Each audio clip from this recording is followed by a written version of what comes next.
about it. I'm sure even yesterday he did a full press briefing about it. And that takes me to the second part of your question.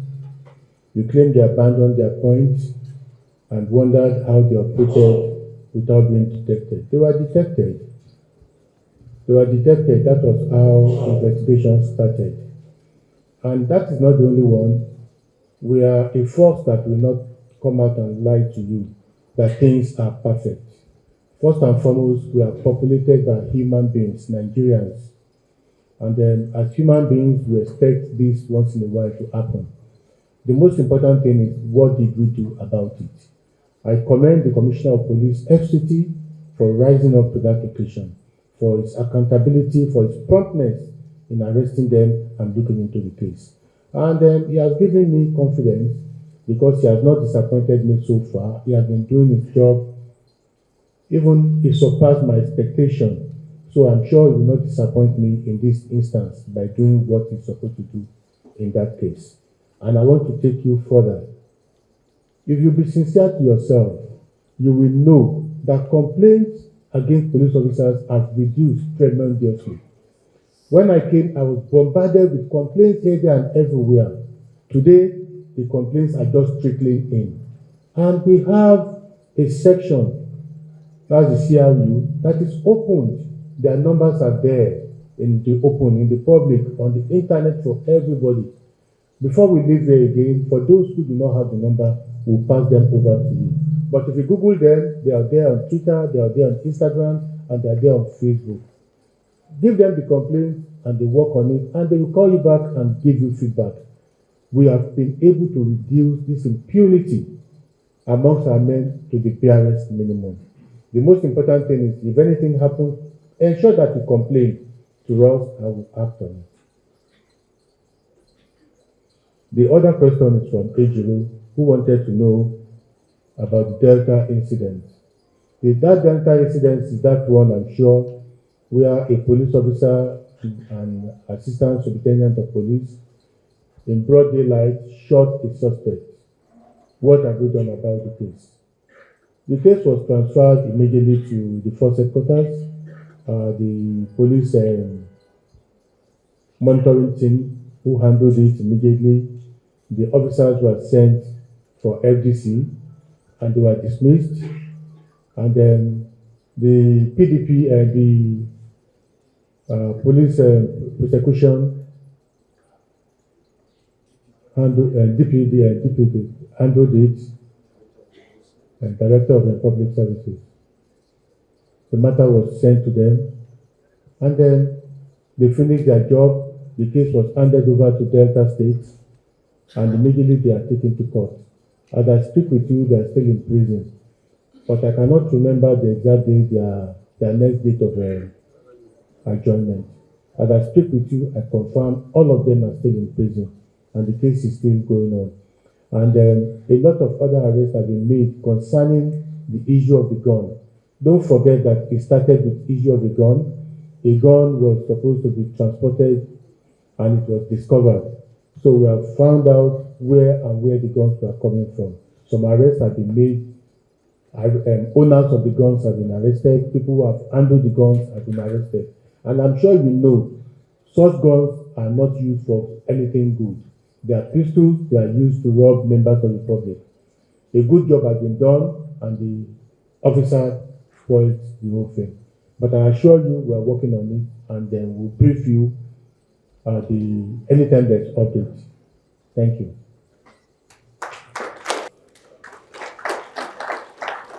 You have stayed steadfast in protecting lives and property and upholding the rule of law. And that commitment is what keeps public confidence in this institution alive. The security picture. Nigeria's security environment remains demanding. We have recorded real successes in recent months, but terrorism, kidnapping, banditry, armed robbery, cult-related violence, cybercrime, and other organized criminal activities continue to evolve, and we have to evolve faster than them.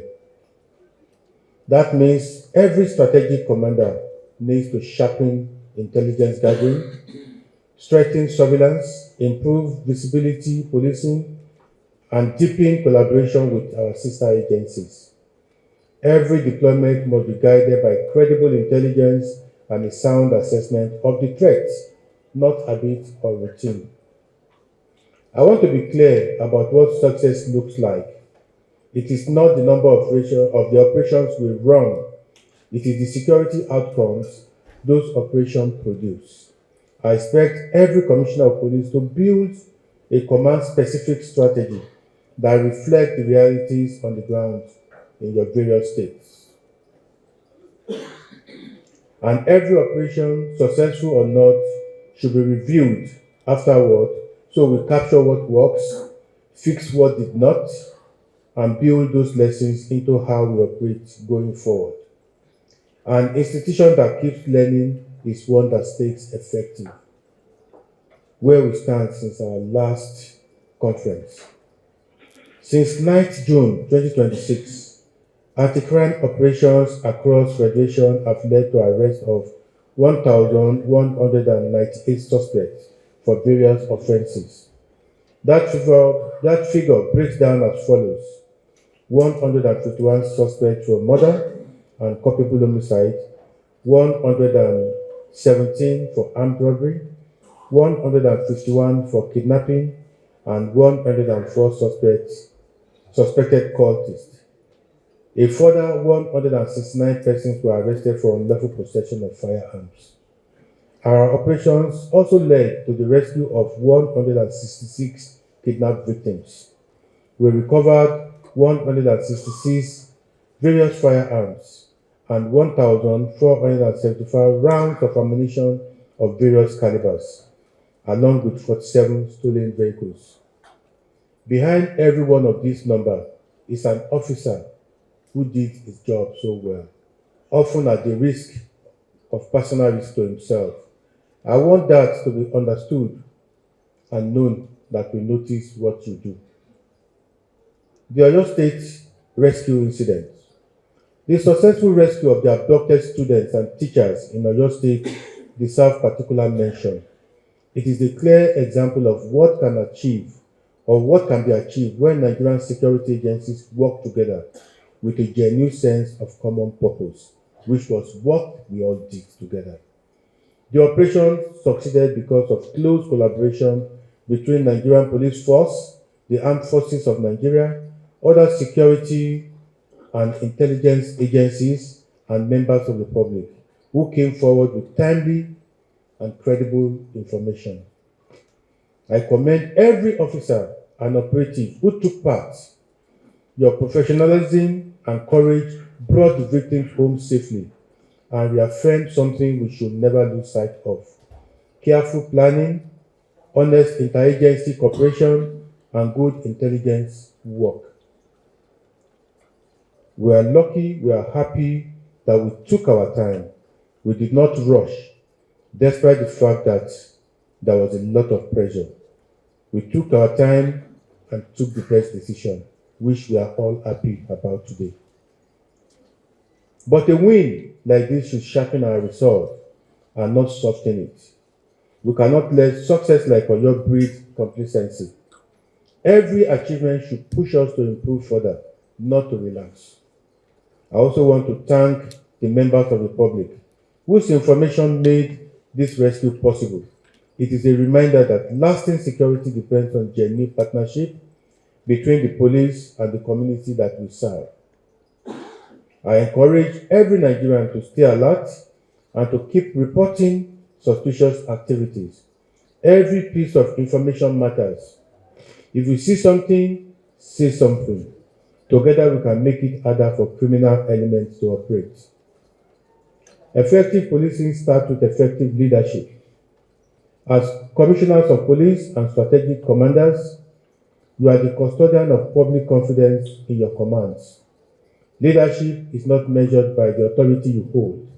It is measured by the standard you set, the confidence you inspire, and the results you deliver. I expect every commissioner of police to lead with purpose, keep their command operationally ready, and hold officers to standard of professionalism, discipline, respect for the rights of every citizen. Corruption, extortion, abuse of authority, unlawful detention, and any other form of unethical conduct undermines everything we are trying to build, and they will not be tolerated at any level. Community policing. Intelligence-led policing only works if it is matched by genuine engagement with the community we serve. Community policing is not a side program. It is the foundation everything else rests on. I am directing all commissioners of police to deepen engagement with traditional rulers, religious leaders, schools, youth and women groups, community associations, and other local stakeholders. Their partnership is not optional, it is central to effective crime prevention. Modern policing needs leaders who combine operational competence with strong communication skills, emotional intelligence, and sound judgment. In an age of instant information and constant public scrutiny, how we communicate is now part of how we lead. I expect every commissioner to take this workshop that we are planning very important. The workshop commences immediately after our lecture from 22nd to 24th July 2024. The Nigerian Police Force will convene a leadership workshop for all 37 commissioners of police at the Nigerian Police School of Public Relations.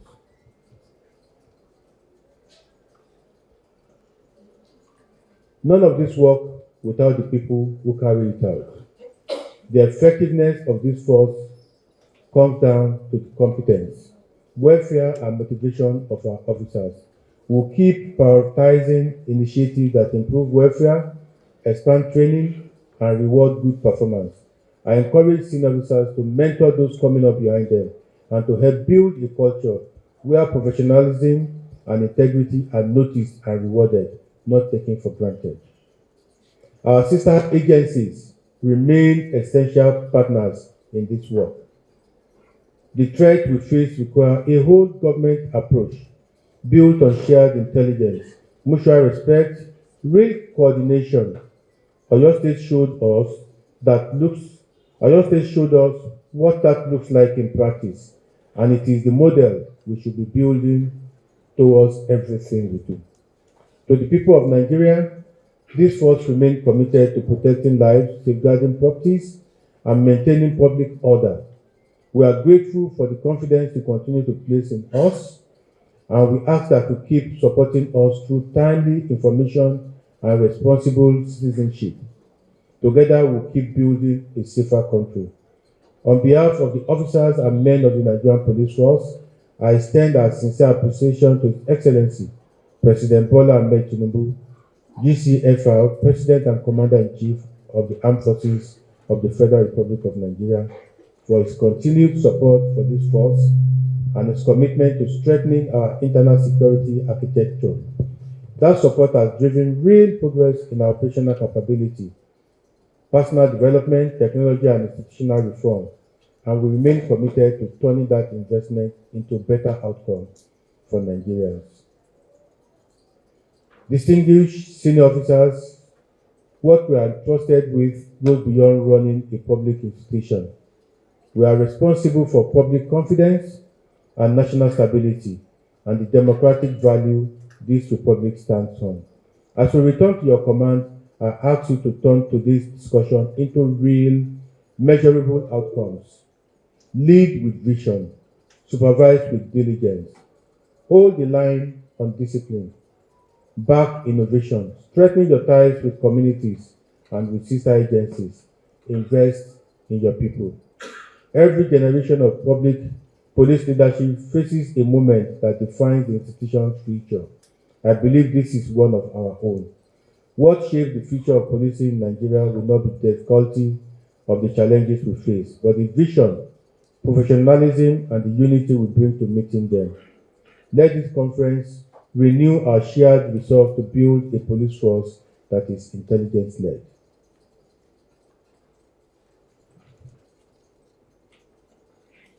I am confident we'll keep strengthening national security, and building a force that future generations can be proud of.